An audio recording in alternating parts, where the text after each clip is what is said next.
জমিদার শ্রীকৃষ্ণ চৌধুরী তার কন্যা গৌরীর নামে এই এলাকার নাম রাখেন গৌরীপুর। আবার কারো মতে হিন্দুদের গৌরী দেবীর নামে এই গৌরীপুর উপজেলা। চলুন শুনে গৌরীপুরের মানুষের নির্বাচনী জনমত। সুষ্ঠু নির্বাচন তো আশা করি আমরা যে ডক্টর ইউনূস উনি একজন ভালো মানুষ, নোবেল বিজয়ী এবং শান্তিতে নোবেল পাইছে। উনি অবশ্যই একজন যোগ্য লোক এবং ওনার কথা এবং কাজে, কারণ কথা এবং কাজে তার মিল থাকবে, আমরা এটা আশা করি। প্রশাসন নিরপেক্ষভাবে কাজ করতে হবে, কোনো দলীয়ভাবে কাজ করলে বিশৃঙ্খলা সৃষ্টি হবে।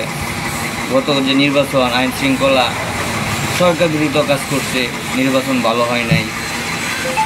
এরকম কাজ না করলে তো নির্বাচন ভালো হবে, সুষ্ঠু হবে।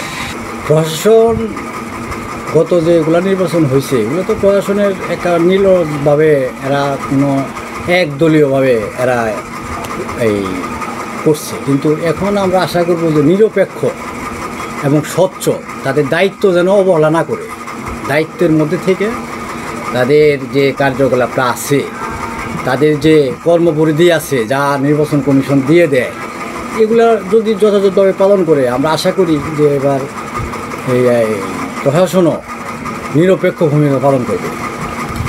দায়িত্ব এবং অধিকার দুইটাই, কারণ ভোট একটা মৌলিক অধিকার, এটা জনগণের সংবিধানের মৌলিক অধিকার। ভোট এটা প্রত্যেকটা নাগরিকেরই অধিকার এবং প্রত্যেকটা নাগরিকেরই প্রয়োজন তাদের ভোটটা প্রয়োগ করা। নতুন মুখ তো অবশ্যই চাই, পুরান মুখ তো আর আসার সম্ভাবনা নাই।